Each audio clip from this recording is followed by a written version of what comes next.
Les risques existentiels qui menacent l'espèce humaine sont nombreux. Parmi les scénarios les plus probables, tous ne mèneront pas à son extinction, mais pourraient réduire sa population.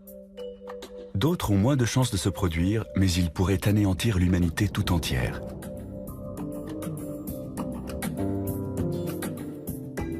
Dans notre liste des 10 scénarios pour une fin du monde au XXIe siècle, nous avons classé les dangers naturels de la 10e à la 6e place.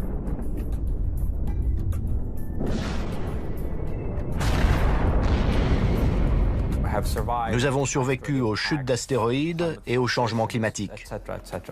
Il paraît peu probable qu'un de ces dangers nous soit fatal au cours des 100 prochaines années. D'où ma conviction que si l'espèce humaine s'éteint au cours de ce siècle, ce sera le résultat d'une catastrophe anthropique, c'est-à-dire causée par l'homme lui-même.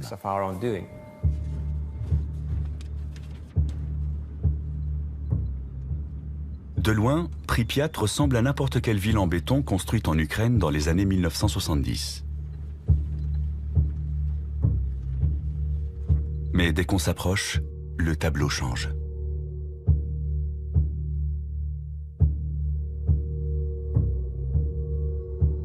Il n'y a pas si longtemps, des dizaines de milliers de gens vivaient à Pripyat, jusqu'au jour où une catastrophe provoquée par l'homme l'a transformée en ville fantôme. L'attitude des gens est assez irrationnelle. Ils s'angoissent pour des risques très mineurs comme les produits cancérigènes dans les aliments, un accident d'avion ou de train. Mais ils sont dans le déni total d'événements plus rares, mais plus graves. Or, ceux qui résultent des activités humaines sont ceux qui m'inquiètent le plus. Nous approchons du réacteur numéro 4. Les techniciens qui travaillaient à Tchernobyl n'ont pas voulu causer un tel désastre. Ils effectuaient des tests afin de vérifier ce qui se passerait si les turbines de la centrale nucléaire étaient privées de leur source normale d'alimentation électrique. L'explosion du réacteur, dans la nuit du 26 avril 1986, a libéré des taux de radioactivité énormes, rendant toute la zone inhabitable pour des siècles.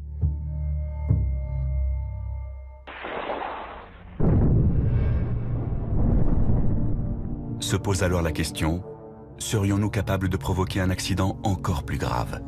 Une catastrophe telle que l'humanité serait anéantie. Ce n'est pas une hypothèse délirante de dire que l'humanité va s'éliminer elle-même au cours de ce siècle.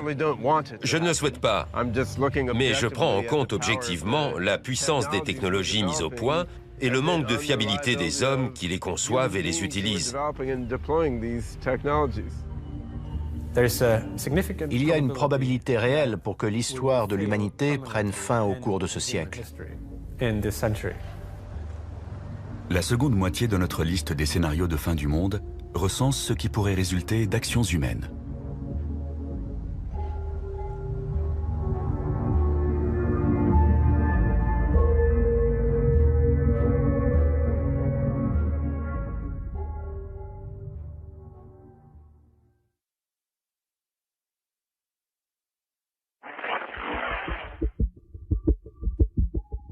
Trois semaines avant que la bombe atomique ne soit larguée sur Hiroshima, le premier essai d'armes nucléaires de toute l'histoire a eu lieu dans le désert au Nouveau-Mexique. Prévu le 16 juillet 1945, le test baptisé Trinity avait soulevé certaines inquiétudes. Dès 1942, le physicien Edward Teller avait émis des doutes sur sa sûreté.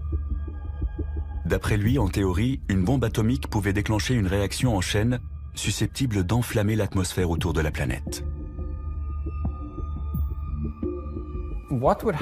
Que se passerait-il si l'explosion d'une bombe atomique enflammait l'atmosphère? Après tout, il se produit une petite réaction nucléaire dans une bombe de ce type. Qui sait si tous les atomes dans l'atmosphère ne pourraient pas être entraînés dans cette réaction en chaîne? L'hypothèse avait été prise suffisamment au sérieux pour qu'on mène une étude et qu'on charge des scientifiques de calculer ce risque.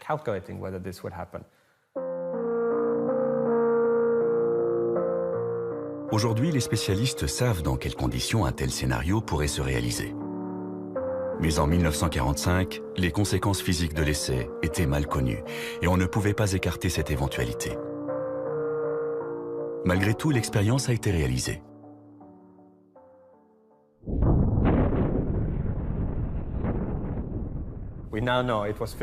On sait depuis que ça ne pouvait pas se produire. Mais ça donne à réfléchir. Jusqu'à quel point pouvons-nous nous fier à nos calculs? Peut-on miser l'avenir de l'humanité sur leur exactitude?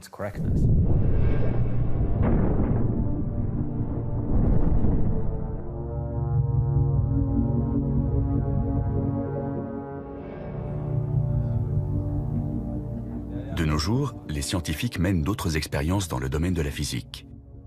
Ainsi, le plus grand accélérateur de particules du monde, qui se trouve au CERN à Genève, permet d'atteindre des niveaux d'énergie sans précédent.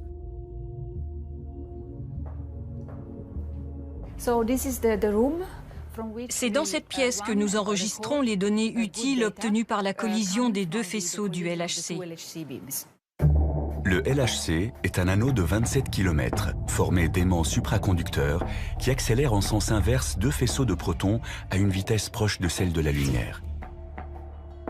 Les nouvelles particules créées lors de la collision devraient nous aider à comprendre la formation de l'univers. Ces images ont été filmées le 30 mars 2010, jour où le LHC a établi un nouveau record.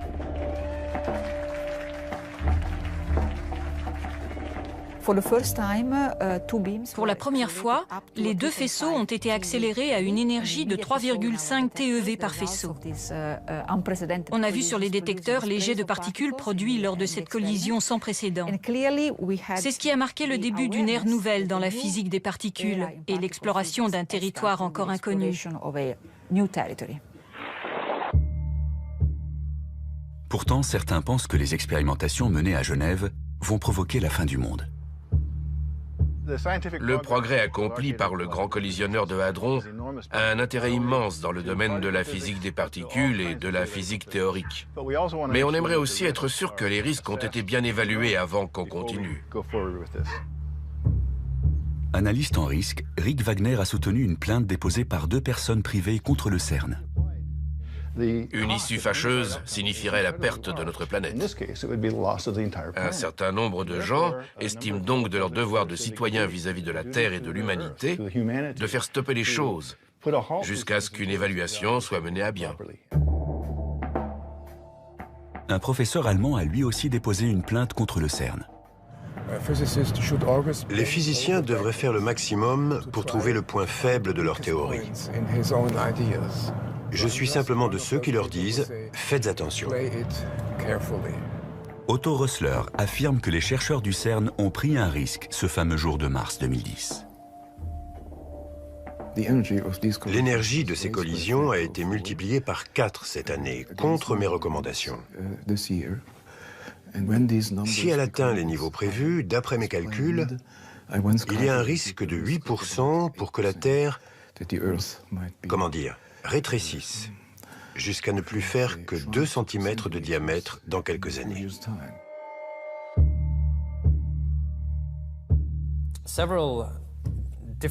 On a envisagé plusieurs scénarios possibles, en se demandant si les expériences en physique sur les très hautes énergies, comme celles menées dans le LHC, pouvaient poser un risque existentiel pour l'humanité.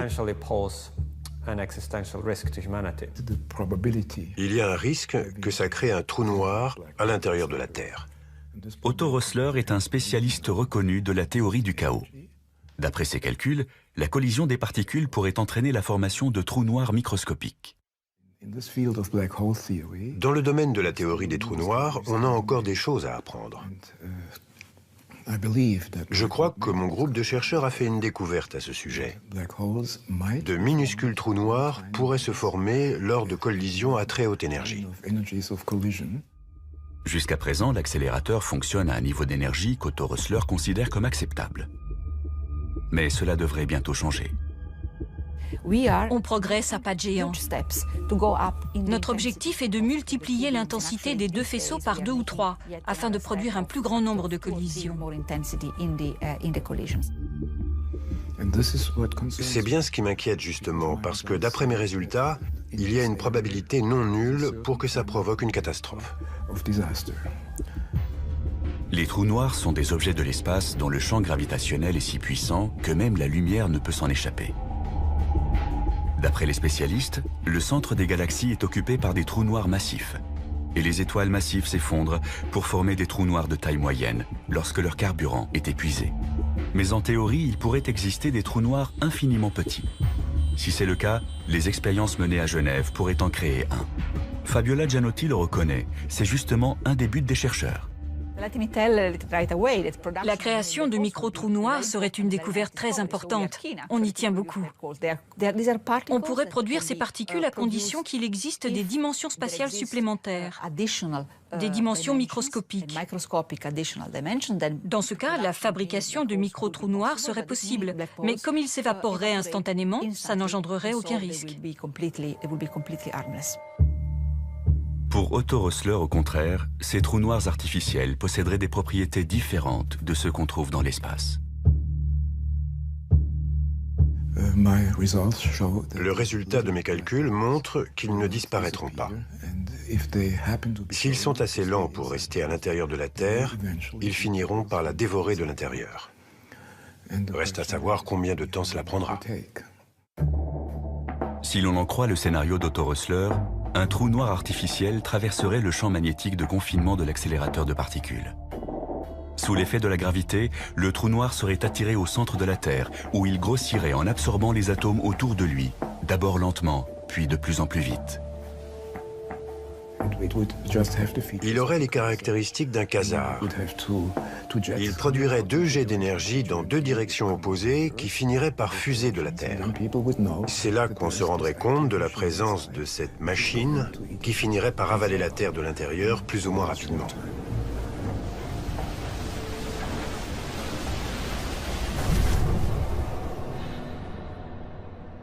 Les chercheurs du CERN reconnaissent que des trous noirs artificiels pourraient avoir un comportement imprévisible.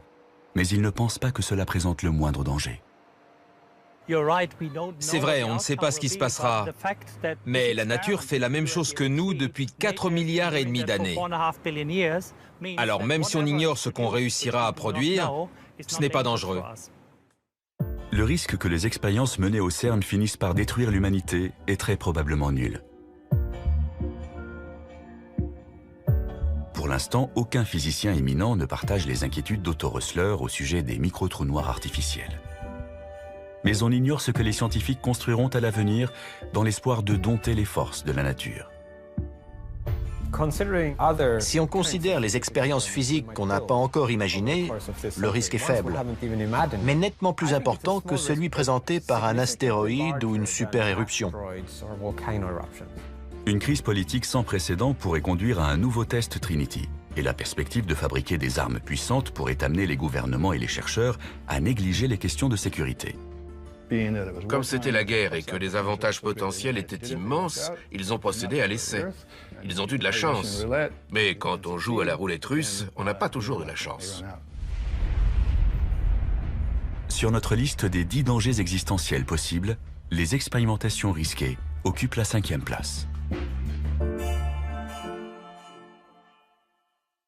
Si les expériences dans le domaine de la physique entrent dans la catégorie des menaces théoriques, le scénario suivant est en revanche très concret.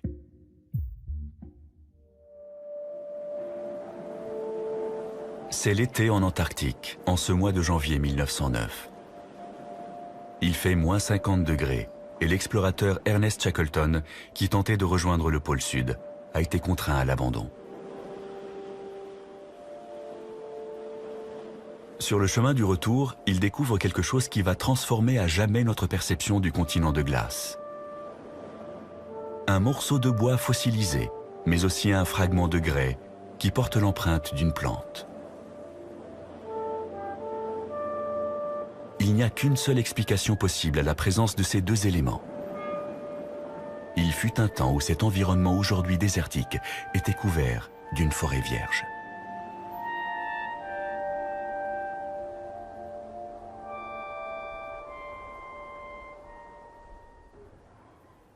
Le climat de notre planète a connu de nombreuses variations, mais à l'époque de Shackleton, cette réalité n'était pas encore bien comprise. La Terre a connu une alternance de glaciation et de périodes beaucoup plus chaudes, comme celle connue sous le nom de maximum thermique du Paléocène-Éocène. La diversité biologique a diminué à cause des températures trop chaudes autour de l'équateur, et les formes de vie ont migré vers les régions polaires. Il n'y avait pas de calotte glaciaire sur Terre. L'Antarctique et le Groenland n'étaient pas recouverts par les glaces. On sait aujourd'hui que l'Arctique et l'Antarctique étaient peuplés de crocodiles et plantés de palmiers. Nous allons maintenant connaître une nouvelle période de réchauffement. Mais cette fois, c'est nous qui en sommes la cause. On joue avec le matériau vital de la planète. On fait des expériences sur la Terre, sur nous et sur tous les autres organismes vivants. Mais on ne sait pas combien de temps on a avant qu'il ne soit trop tard. 10 ans ou un siècle?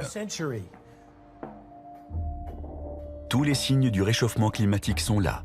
Et pratiquement tous les climatologues s'accordent à dire que les changements auront des répercussions graves. Le rapport du GIEC de 2007 a confirmé tous les rapports des années précédentes. On avait tiqué en 1995, on a commencé à s'inquiéter vraiment en 2001, et d'un seul coup, en 2007, on s'est rendu compte que c'était encore pire que ce qu'on pensait. On ignore jusqu'à quel point la situation risque de se dégrader. Les scientifiques craignent que nous dépassions une limite au-delà de laquelle les changements seront irréversibles. C'est ce qu'on appelle le point de basculement. Dans l'état actuel des choses, je n'exclus pas que la fonte des glaces qu'on enregistre au Groenland ait déjà créé une situation irréversible. Mais on ne s'en rendra pas compte avant 25 ou 50 ans. Une fois que la machine est lancée, on ne peut plus l'arrêter. C'est le point de basculement. Les études paléoclimatiques ont montré que nous allons peut-être connaître une hausse brutale des températures mondiales. Il y a 55 millions d'années, à l'époque où les fossiles retrouvés par Ernest Shackleton se sont formés, le même scénario s'était produit. Il y a eu un réchauffement relativement rapide, peut-être autant que celui que nous avons déclenché en émettant plus de CO2 dans l'atmosphère. On associe généralement l'effet de serre avec la petite molécule de dioxyde de carbone. Pourtant, il existe d'autres gaz à effet de serre. Par exemple, le méthane, 20 fois plus nocif. Les chercheurs pensent que le réchauffement qui s'est produit il y a 55 millions d'années est dû à une hausse brusque des concentrations de ce gaz dans l'atmosphère. Les climatologues craignent que nous n'atteignions le point de basculement dans les régions où des dégagements de méthane peuvent se produire.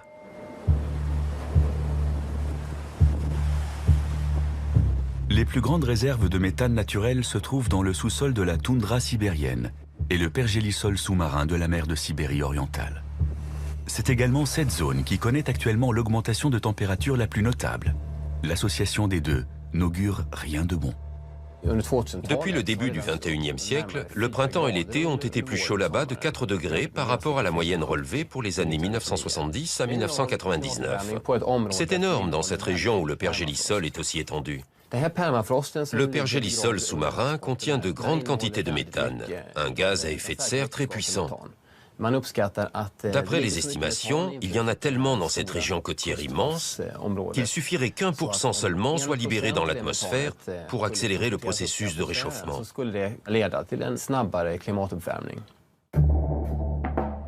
Örjan Gustafsson a pris part récemment à une expédition dans la mer de Sibérie orientale. Jusqu'à présent, on pensait que le pergélisol retenait le méthane captif au fond de l'eau. Mais le professeur Gustafsson a constaté que ce n'était plus le cas. On a effectué des milliers de prélèvements à différents endroits de cette zone. On s'est aperçu, contrairement à ce qu'on pensait avant, que le méthane s'échappait du sous-sol sur près de la moitié de ce territoire. La quantité de méthane émise dans l'atmosphère équivaut à 8 millions de tonnes chaque année. Personne ne peut dire à quel moment le point de basculement sera franchi, ce qui libérera des quantités phénoménales. Tout dépend de notre capacité à réduire nos émissions de gaz à effet de serre. Avant la révolution industrielle, il y a 150 ans, le taux de dioxyde de carbone dans l'atmosphère était de 270 parties par million. Aujourd'hui, il est de 390 ppm, soit une augmentation de près de 50%. Les émissions de CO2 n'ont cessé de croître. Si on continue à ce rythme, On atteindra certainement un taux de 800 à 1000 ppm à la fin de ce siècle. Je n'hésite pas à le dire, ce serait une catastrophe. Steven Schneider est un des principaux experts du panel des Nations Unies sur le climat. Il a tenté de savoir comment notre planète réagirait dans un tel cas. Avec un taux de 1000 ppm, le réchauffement serait de plus de 4 degrés, peut-être même 6 ou 8. Il y aurait une déglaciation au Groenland, avec une montée du niveau des mers de 5 à 10 mètres, des ouragans plus fréquents et des super incendies. Jusqu'à 40% des espèces pourraient disparaître. L'Europe serait en proie aux inondations monstres. Ciao Venise. Et tout le monde se dirait qu'est-ce qu'on a fait?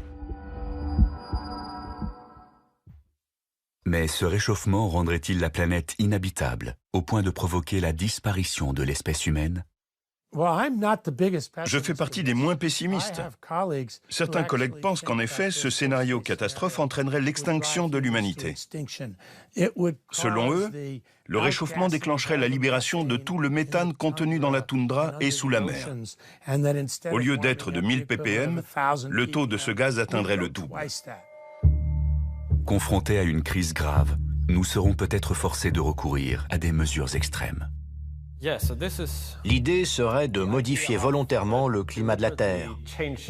Par exemple, en injectant de la suie dans l'atmosphère ou en mettant sur orbite des miroirs qui intercepteraient une partie de la lumière du Soleil. C'est ce que l'on appelle la géo-ingénierie.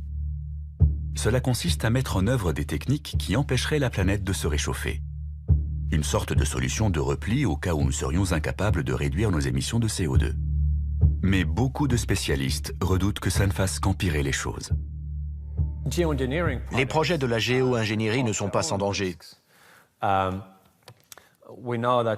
sait très bien que quand l'homme commence à bidouiller des systèmes complexes qu'il ne comprend pas très bien, il y a forcément des effets secondaires. Que faire si on ne peut pas déterminer quels seront exactement les effets secondaires engendrés? Il y a un risque pour que le remède soit pire que le mal. C'est une expérience très dangereuse. Il est peu probable que l'homme provoque un jour une catastrophe climatique telle qu'elle rende la planète inhabitable. Mais dans le pire des cas, nous serons peut-être obligés de faire comme la faune et la flore il y a 55 millions d'années. Migrer vers l'Antarctique, libérer des glaces.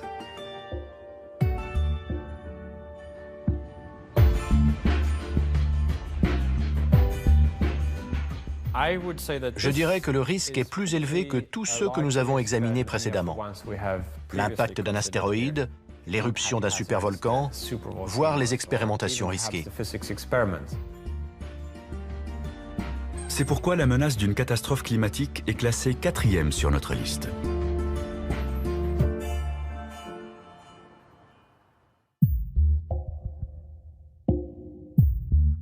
Dans un passé récent, aucun risque n'a été aussi réel que le suivant.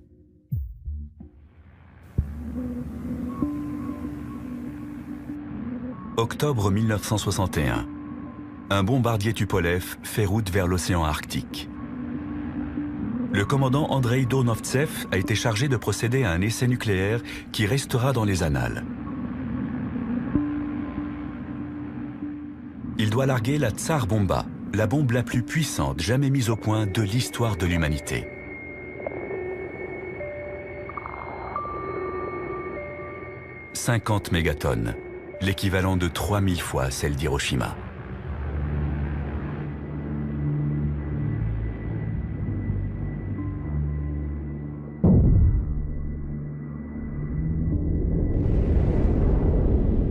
Le champignon atomique s'élève à plus de 60 km de haut.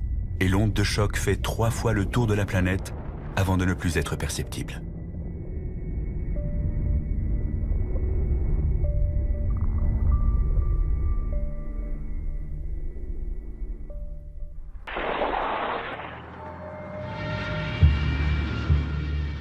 Cet essai a lieu au plus fort de la guerre froide, 6 mois après l'affaire de la baie des cochons et 1 an avant la crise des missiles à Cuba. Des événements qui auraient pu déboucher sur une 3e guerre mondiale. Dans les années 1970, il y avait plus de 70 000 armes nucléaires dans le monde. Aujourd'hui, cet arsenal est sensiblement plus modeste, mais il reste encore des milliers de missiles américains et russes. Il suffirait d'appuyer sur un bouton pour déclencher l'apocalypse. Ce point représente la puissance explosive cumulée de toutes les bombes larguées pendant la Seconde Guerre mondiale, entre 2 et 3 mégatonnes et 15 millions de victimes. Tout le reste, c'est la puissance explosive de l'ensemble de l'arsenal nucléaire aujourd'hui. On pourrait croire qu'en cas de guerre nucléaire, le principal danger viendrait de cette puissance et des niveaux de radioactivité mortels. En réalité, les répercussions les plus graves seraient causées par autre chose. Une bombe nucléaire, c'est un petit bout du soleil sur Terre pendant une fraction de seconde. L'éclat est tellement brillant qu'il agit comme une allumette et brûle absolument tout dans un rayon d'une dizaine de kilomètres. La fumée de ces incendies resterait dans l'atmosphère pendant de nombreuses années. Ça bloquerait la lumière du soleil et le refroidissement et l'obscurcissement provoqueraient alors un bouleversement climatique. Le fracas des bombes s'est tu. Dans le silence, un nuage s'élève dans le ciel. Les travaux d'Alan Robock montrent que l'arsenal atomique actuel suffirait à causer un hiver nucléaire. Voilà le nuage de fumée et sa distribution dans l'atmosphère. Les vents le pousseraient autour du globe et en l'espace de 2 semaines, toute la planète serait touchée. Peu importe la direction que prendrait la fumée, elle serait distribuée par les vents sur presque toutes les zones habitées en 15 jours.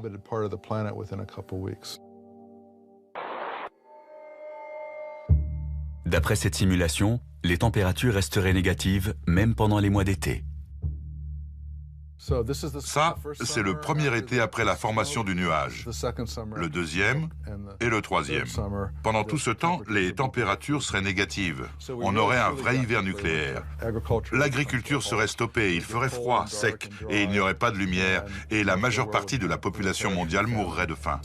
Même après le nouveau traité de désarmement signé récemment par Obama et Medvedev, l'arsenal américain et russe est encore assez important pour déclencher un hiver nucléaire.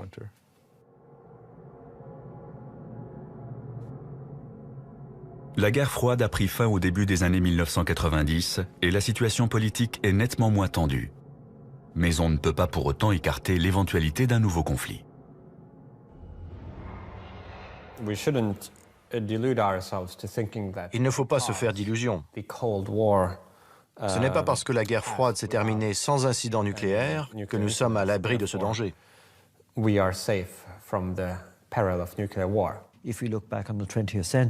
Voyez comment la situation géopolitique a changé au XXe siècle.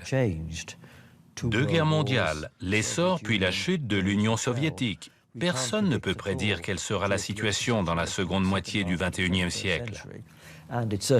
Il est tout à fait possible qu'une crise entre 2 nouvelles superpuissances soit gérée de façon moins heureuse que pendant la guerre froide. Une chose est sûre, les progrès technologiques permettront de concevoir des armes nouvelles et plus puissantes. Quand Alfred Nobel a inventé le TNT, il pensait qu'un explosif aussi puissant mettrait fin à jamais à la guerre parce que personne n'oserait s'en servir. Idem quand Richard Gatling a inventé sa mitrailleuse. C'était une arme tellement meurtrière qu'elle mettrait fin aux guerres pour la même raison. Or, l'expérience a montré que toute nouvelle arme est utilisée. Les armes futures feront peut-être appel à une science de l'invisible. La nanotechnologie consiste à manipuler la matière au niveau atomique et moléculaire. Travailler dans le monde de l'infiniment petit permet d'améliorer la solidité, la durabilité et l'élasticité des choses. Cela permet aussi de lutter plus facilement contre les maladies et les problèmes environnementaux. C'est une technologie extrêmement puissante, dont les applications pourront être aussi bien bénéfiques que néfastes. De fait, la nanotechnologie a un côté obscur. On parle déjà de créer des nano-armes. Dans le domaine militaire, les applications sont innombrables. Exemple des armes qu'on pourrait mettre au point, Des engins volants autonomes ou semi-autonomes de la taille d'un moustique, capables de tuer un individu qui ne serait pas protégé. On pourrait imaginer une sorte de boîte qui contiendrait des mini-robots programmés pour repérer les êtres humains et leur injecter un poison. Ils vous piquent et terminé. Un prototype de ce genre existe déjà. Les machines volantes autonomes sont de plus en plus petites et intelligentes.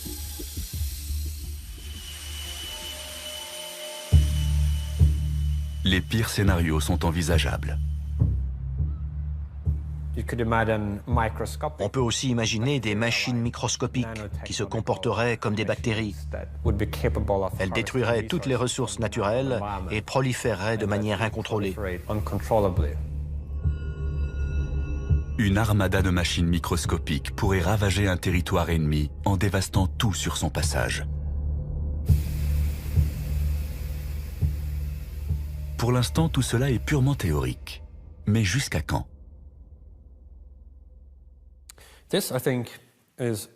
C'est l'un des principaux risques existentiels qui nous menacent. Pour le moment, il est de zéro, car nous ne disposons pas d'armes nanotechnologiques susceptibles de mettre l'humanité en danger. Mais ce sera un risque à l'avenir. Va-t-on réussir à mettre au point un type d'arme capable de détruire le monde, à l'instar de notre arsenal nucléaire? La réponse est peut-être. On n'a pas encore complètement défini l'ampleur du danger. Mais ce n'est pas demain la veille qu'un cinglé ou un terroriste sera en mesure de fabriquer une arme de fin du monde avec des composés moléculaires.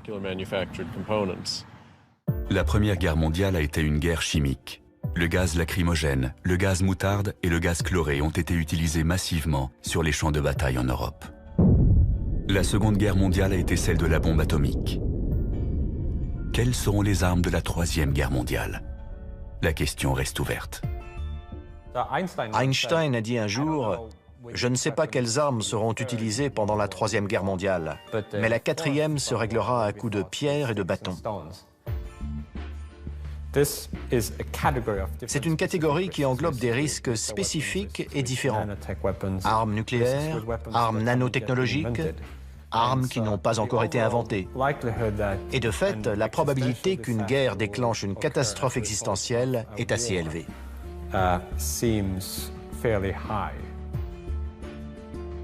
La menace d'une guerre apocalyptique arrive donc en troisième position sur notre liste.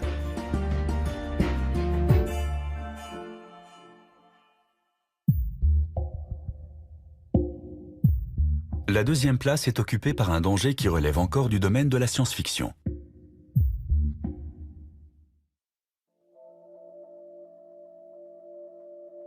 On pensait que c'était impossible jusqu'à ce jour de 1997 où le champion du monde d'échecs a été battu par un ordinateur.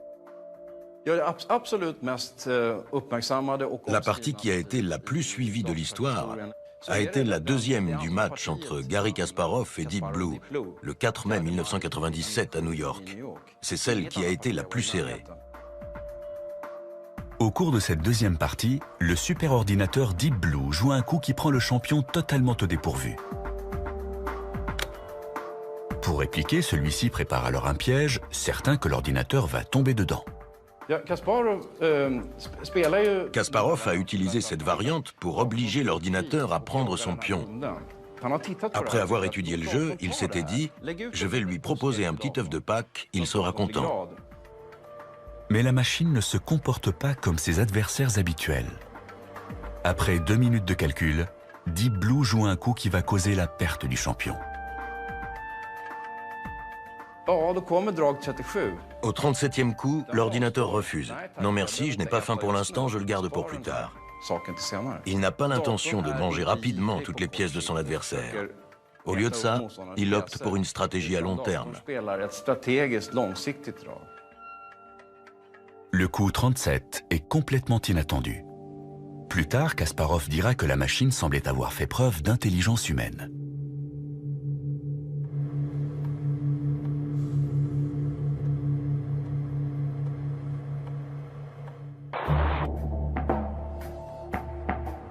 Il n'est pas exagéré d'affirmer que nous sommes entrés dans l'ère de la machine.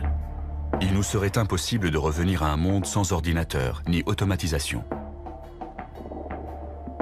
Les machines sont essentielles pour la gestion du trafic aérien, l'entretien des centrales nucléaires, le traitement des communications et le contrôle de l'économie mondiale. Sans elles, notre civilisation s'écroulerait. L'avenir n'est pas rassurant pour ceux qui pensent que nous sommes déjà à leur merci.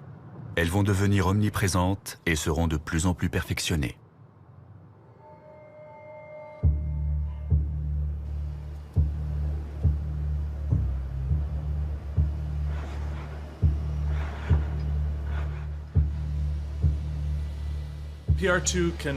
PR2, c'est ouvrir une porte, brancher une prise, prendre une boisson dans le réfrigérateur et plier des serviettes. On peut lui faire plein de choses. Dans la Silicon Valley, Willow Garage met au point les appareils ménagers de demain. Ici, on est sûr que les robots deviendront aussi banals que les lave-vaisselle ou les ordinateurs. C'est ici qu'on assemble tous nos robots. Nous sommes convaincus qu'ils peuvent améliorer la qualité de vie des gens. On les verra bientôt dans les maisons et sur les lieux de travail. Un lave-vaisselle, c'est un robot très spécialisé.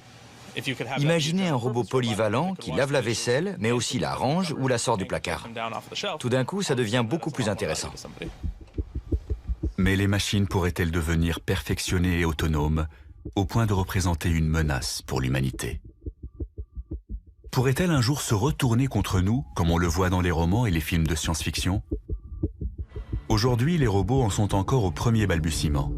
Ils ont tout juste appris à marcher, mais on devine déjà de quoi ils seront capables à l'avenir. On les imagine aisément manipulant une arme, et plus seulement une boisson ou un ballon.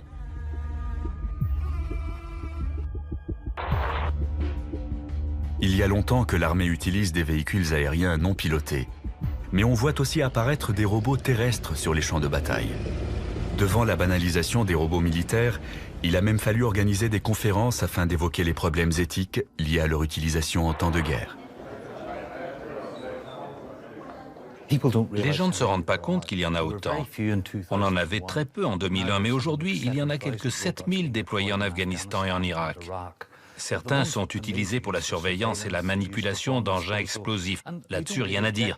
Ce qui nous gêne, c'est l'utilisation de ce que l'on appelle des plateformes armées, c'est-à-dire de robots de combat. L'armée américaine en a acheté 1700. Ils sont télécommandés, mais peuvent aussi fonctionner de façon complètement autonome. Lorsqu'ils repèrent un objectif, ils calculent une solution de tir en une fraction de seconde. Puis ils attendent, pour l'instant du moins, qu'un humain leur donne l'ordre d'agir.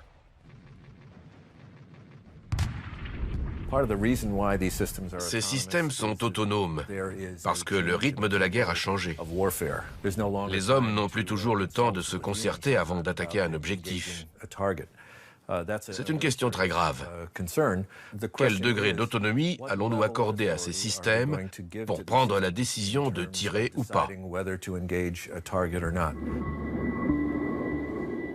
Mais pour que la fiction devienne réalité et que les machines se retournent contre nous, il faudra plus que de la force brute. Elles devront devenir intelligentes.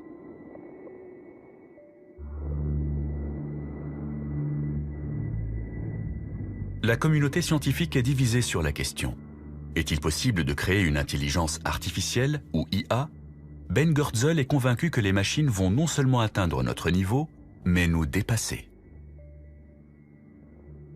Il y a 99% de chances pour qu'à la fin du XXIe siècle, l'IA soit nettement plus intelligente et puissante que les humains. Ce n'est plus nous qui commanderons sur Terre. Une stratégie de recherche révolutionnaire a fait naître l'espoir chez les partisans de l'IA. Des scientifiques tentent de créer une version numérique du cerveau humain. Synapse par synapse, cellule par cellule, le cerveau est converti en 1 et en 0. Si l'expérience réussit, cet esprit numérique pourrait s'avérer plus performant que son équivalent biologique. Un esprit numérique peut surpasser un cerveau humain dans de nombreux domaines. Il peut être plus intelligent et plus respectueux de l'éthique que l'homme. Il peut aussi être davantage capable de se corriger et de s'améliorer. Une machine super intelligente pourrait gérer les procédures à l'échelle mondiale bien plus efficacement que nos systèmes informatiques actuels. Mais la collaboration avec des machines est peut-être un pari dangereux.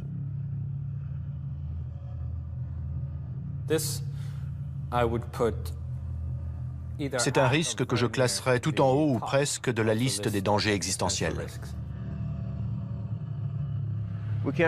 C'est un scénario qu'on ne peut pas écarter. On va peut-être créer une IA dans un but utile pour s'apercevoir au final qu'on s'est trompé. Ça peut paraître fou ou relever du domaine de la science-fiction, mais une super-intelligence serait capable de concevoir très rapidement des technologies très puissantes afin d'imposer sa volonté.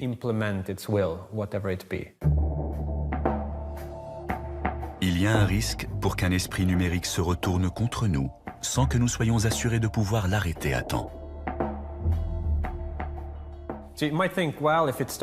On pourrait se dire, s'il commence à déraper, on le débranchera. Mais c'est justement une réaction qu'une super-intelligence sera en mesure d'anticiper.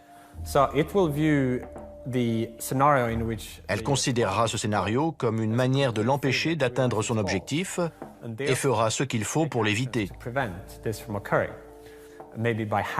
Elle pourrait, par exemple, s'introduire dans le réseau Internet de façon à envoyer un peu partout des copies d'elle-même, ou prendre le contrôle d'engins robotisés pour s'emparer du pouvoir.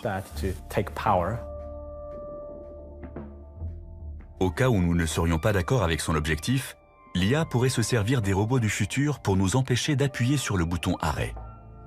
Et si nous prenions les armes, elle pourrait décider que la solution la plus simple serait de se débarrasser de nous. Le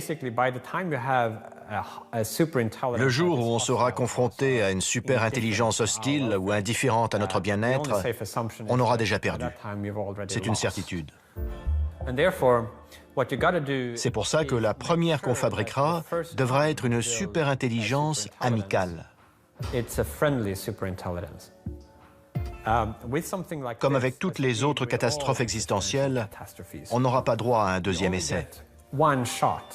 Il ne faudra pas se tromper.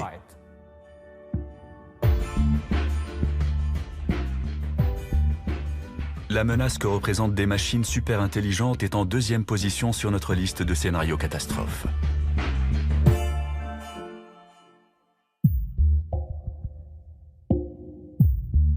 Et voici maintenant le numéro 1.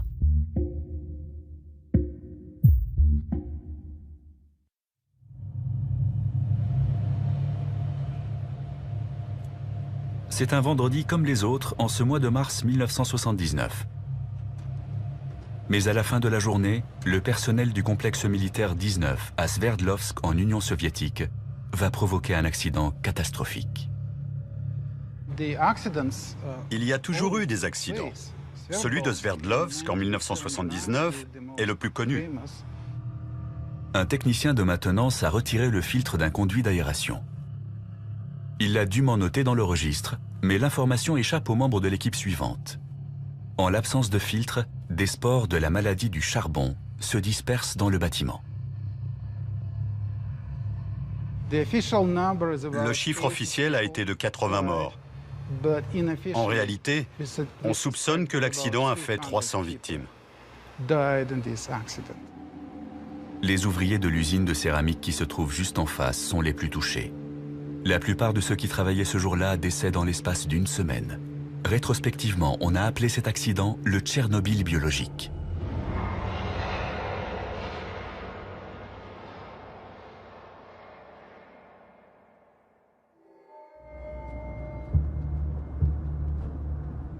Les superpuissances de la guerre froide ont officiellement mis un terme à leur programme d'armes biologiques. Mais elles sont toujours en mesure de produire des micro-organismes mortels.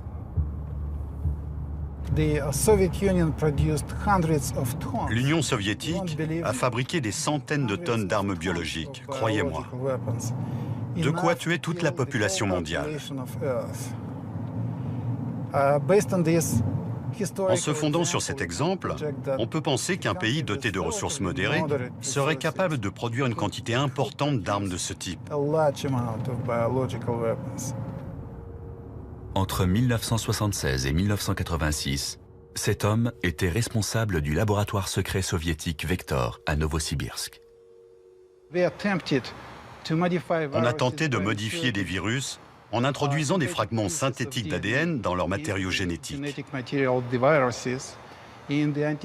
L'idée était de les rendre plus puissants, d'en faire des tueurs dotés d'une plus grande virulence.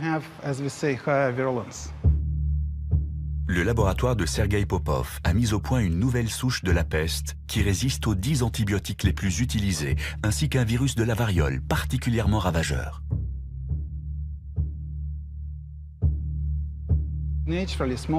En temps normal, la variole tue environ 30% des gens contaminés. Il a été prouvé de façon expérimentale, dans le cadre d'un de mes projets, qu'il était possible de créer un virus avec un taux de mortalité de 100%. En manipulant le code génétique, il est désormais possible de créer de nouveaux organismes vivants. Ce domaine de la recherche a été baptisé biologie de synthèse ou biologie synthétique. Beaucoup espèrent qu'il aidera l'humanité à faire face à de nombreux problèmes. Ce qui intéresse les chercheurs, c'est d'utiliser la biologie de synthèse pour dépister les tumeurs dans le corps et aussi nettoyer des sites irradiés. Notre imagination sera la seule limite dans ce domaine. Mais ce qui motive les investissements dans ce secteur, c'est l'espoir de pouvoir mettre au point un nouveau carburant pour les voitures et les avions avant que les réserves de pétrole ne soient épuisées. Cette herbe va être modifiée génétiquement afin qu'elle pousse plus vite et plus haut. Ensuite, une superbactérie créée synthétiquement la transformera en un biocarburant. Notre but est de copier des gènes de n'importe quel organisme pour fabriquer un carburant renouvelable. L'immense potentiel de cette technologie suscite cependant de nombreuses inquiétudes. Elle présente un risque grave. Imaginons que des scientifiques soient en mesure de créer des organismes qui finissent par évincer les formes de vie naturelles. S'ils venaient à s'échapper par accident d'un laboratoire, ils pourraient proliférer de manière incontrôlable. Quelles seraient les conséquences pour les écosystèmes? On n'en sait rien. Les risques sont nombreux. On ne peut pas être sûr à 100% qu'on n'introduira pas involontairement dans la nature un microbe génétiquement modifié. C'est pour ça qu'on travaille à doter ces organismes de circuits automatiques d'autodestruction, de façon à ce que les microbes en question se suicident s'ils sont disséminés dans l'environnement.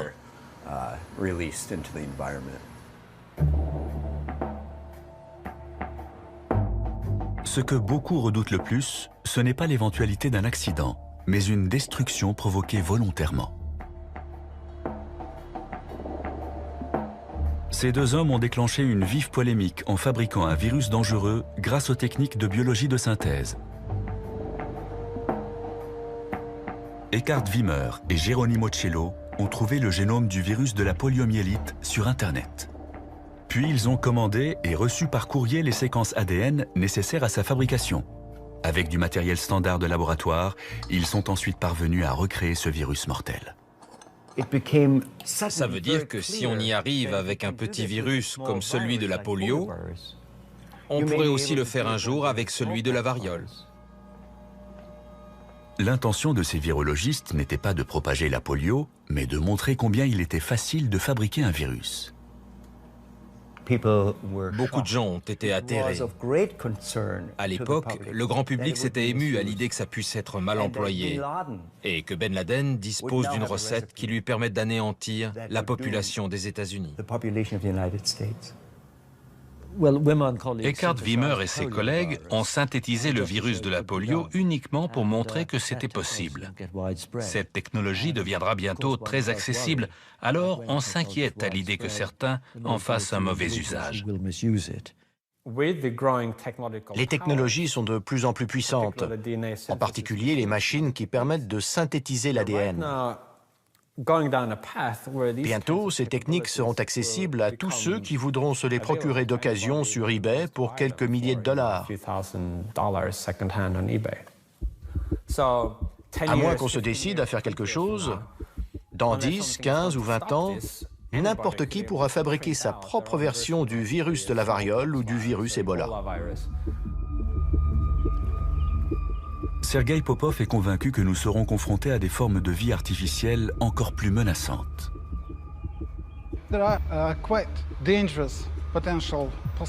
Il y a d'autres hypothèses, comme celle d'une bactérie renfermant un virus. Les deux sont dangereux. Si on s'attaque à la bactérie, le virus continuera à propager la maladie. Et si on s'attaque au virus, on ne sera plus protégé contre la bactérie. C'est un scénario cauchemardesque. Une infection bactérienne doublée d'une infection virale pourrait se solder par une maladie que nous serions incapables de soigner.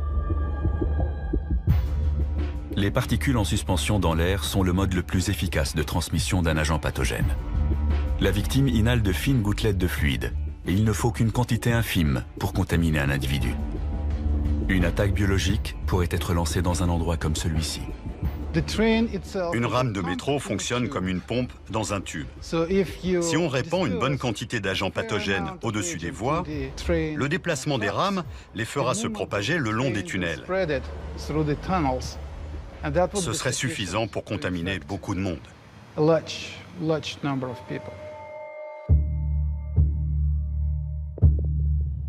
Des fanatiques religieux pourraient organiser des attentats biologiques un peu partout dans le monde. Des populations entières pourraient devenir stériles après avoir été exposées à des virus synthétiques attaquant les cellules reproductrices. Une superbactérie pourrait détruire toutes les plantes et anéantir la production de nourriture.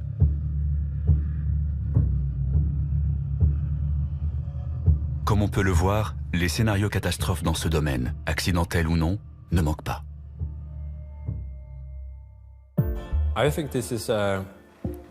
C'est le principal risque existentiel.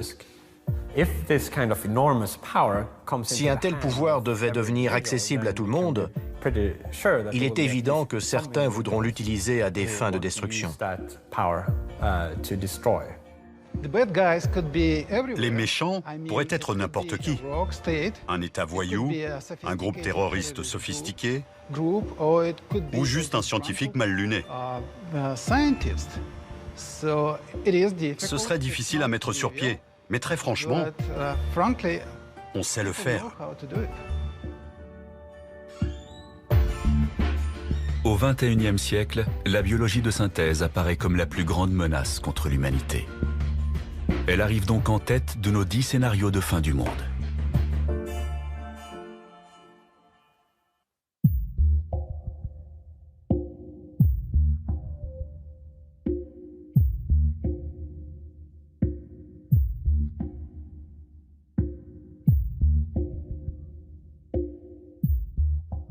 Notre liste est enfin complète. Pourtant, il faut encore évoquer un dernier danger, peut-être plus grave que les 10 autres combinés. Car notre jeu comporte une 11e carte. Cette carte rentre dans la catégorie des risques existentiels majeurs. Il serait naïf de se dire « ça y est, on connaît enfin les principales menaces ». Il y en a peut-être 2 ou 3 autres, aussi importantes que les armes nucléaires, la biotechnologie, la nanotechnologie et l'IA, et qui restent à inventer.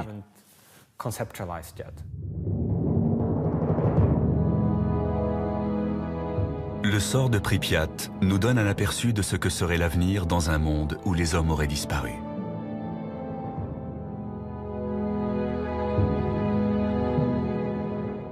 Le voyage de l'humanité durera-t-il encore longtemps ? Tout dépend de notre capacité à survivre à ce siècle. Si nous y parvenons, le risque de voir l'homme s'éteindre à cause d'une catastrophe existentielle pourrait diminuer.